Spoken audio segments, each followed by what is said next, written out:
Hi pickleballers, welcome to our very first deep dive paddle review series where we look at paddles from 3 unique perspectives. I'm really excited because today we'll explore this paddle through the eyes of a badminton player, a tennis player, and a volleyball player to give you the most comprehensive review that Pickle Techie can offer. Let's dive into Ronbus Ripple, a paddle that's become something of a legendary unicorn in the pickleball community. Originally exclusive to Ronbus Connect program during its beta phase, this paddle is now essentially a collector's item. With the beta program closed and Ronbus waiting until the final USAPA approval, the only way to get your hands on a Ripple is through the aftermarket. A word of caution for those paddle collectors and performance chasers. If you're dead set on owning one of these, be prepared to dig deep into your wallet. Prices on secondary market are running well over $300, making the Ronbus Ripple one of the most expensive paddles and definitely hard to find paddles in its current circulation. All of that changes until Ronbus decides to launch this, of course, pending approval from USA Pickleball. Before we go further, I want to be completely transparent. This is not a sponsored review. Every paddle you'll see today was purchased with my own money, including multiple units of both R1 and R2. I bought them directly from Ronbus Connect members, and of course, one of each through Ronbus themselves. Looking at our extensive testing data, this R1 hybrid shows a swing weight of 109, a twist weight of 5.4, weighing in at 7.6 ounces. Its sibling, the R2 standard shape, comes in a swing weight of 107, a twist weight of 6.3 at 7.7 ounces. Both feature a 14mm core with unique 3D carbon fiber grid infused with EVA technology. As someone coming in from badminton, the first thing that caught my attention was how this paddle changes over time. Brand new, it's absolutely amazing.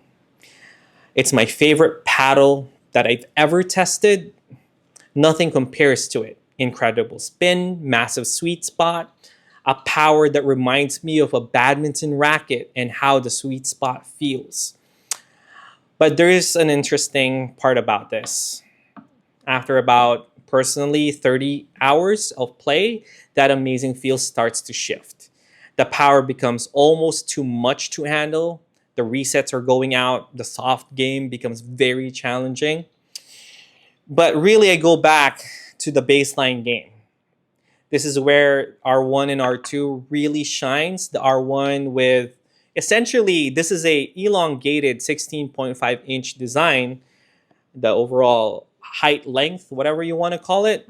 It gives you amazing reach and spin potential, while the R2 standard shape offers a bit more stability for, you can say, all court play, but don't get me wrong, these are power paddles. Overheads feel incredible. It's like the ball just sinks into the paddle face before launching. Now, I want to note some real-world observations. Now, some batches that launched during the beta, like this one, has a loose edge guard. So what's amazing about Ronbus is they promise to either fix it or replace it. Either way, I'm fine with that. It's better than not getting any value, especially I spent my own money on these samples. Also, while earlier versions were USAPA approved, this latest iteration isn't. Before I hand it over to Jermaine for his tennis perspective, just remember this paddle is truly unique. But let's just say it's a double-edged sword. The power that makes it amazing can also make it freaking challenging. I'm passing it on to Jermaine.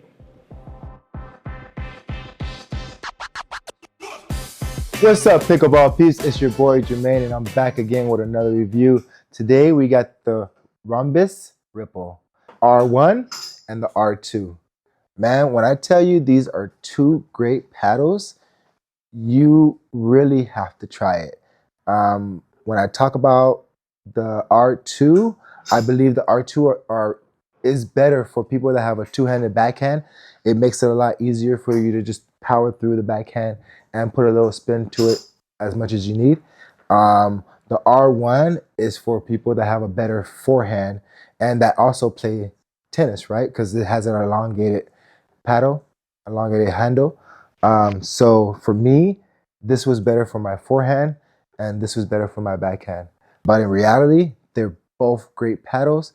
Controlling paddles, power paddles, it does it all. Slice, everything. When it comes to the forehand with the R2, I just remember how simple it was for me to flick my wrist and come across, and it was easy for me to put power for it. Um, when I used the R1, I felt the same thing, the same control. It was very easy for me to put a little wrist action and make power with that little wrist action. To tell you the truth though, if I had to choose one between the R1 and the R2, I have to go with the R2. I love my backhand a lot. I practice a lot on my backhand with medicine balls and different forms of practice. And when I step into this and lean in, I just feel like it gives me all the support that I need with the backhand. The controlling of the resets is amazing. It really, really makes it easy to reset a ball. If they're coming at you, you can just put it right in front of your chest and just do like a soft hand, and it really pops back very softly. It's not hard. It's exactly the amount of power that you need back. For dinking as well, it was so easy to dink. It was like the back dink, the forehand dink, the spin dink, they were all fairly easy. I had no complaints from the dinking area. I would say the only aspect that was the part I didn't like about it was the serve, because it's just a very powerful paddle, right? If I didn't pay attention to what I was doing, every serve will go out because I hit it too hard. But as soon as I put spin and controlled the serve, it was just an amazing serve. In the kitchen, when you're battling, it's a little bit of a heavier paddle, so it may take you a little bit of time to get used to it in the kitchen battles. So you just have to increase your hand speed as well. But for the most part, it's not that heavy. I don't see you getting in a lot of trouble at the kitchen. Kills and putaways, man, they don't come back. If you hit it overhead with this, it really does not come back. The power is just tremendous. The ball flies off the paddle. It really is an amazing paddle to do overheads and the kill put balls away.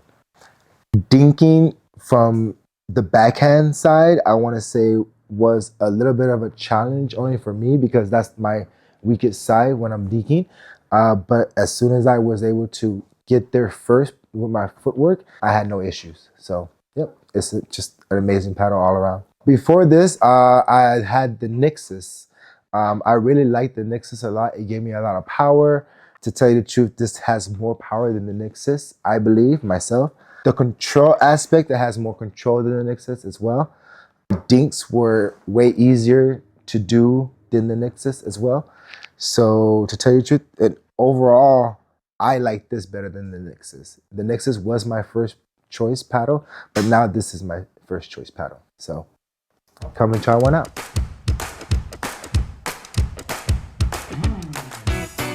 What's up, Pickle Techie community? I'm Ryan with the Ronbus Ripple R1 and R2. These are Gen 3 paddles with a unique construction. They're both 14 millimeters. This is the elongated shape. This is the R1 here, and the R2 is the wide body shape.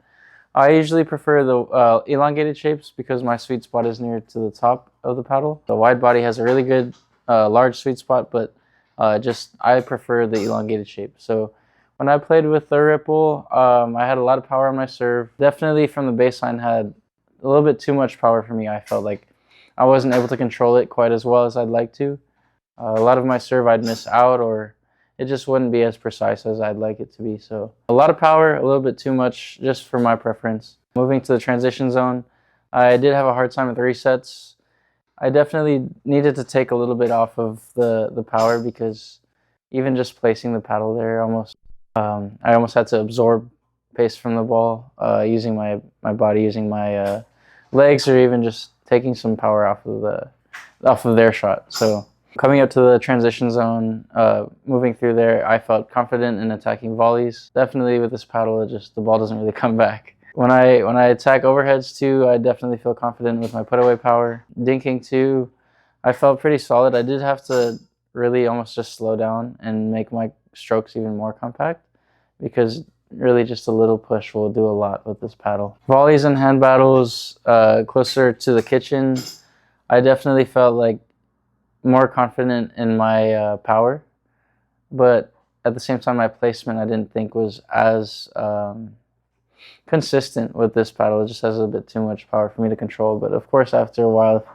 if you get used to this type of power, this feel, I think you could find more of that placement. Overall, it's a really solid paddle in terms of power and pop. Just a little bit too much power for me. I would say it's controllable when you're taking it easy. Of course, if you swing through a lot and you like to swing hard, I like to swing hard, so I found that this paddle is just a bit too much power for me, but overall, really good power paddle. A lot of spin too, the way that the ball sits on the paddle and stays on there, you can get a lot of spin with this too. That's the Ronbus Ripple R1 and R2.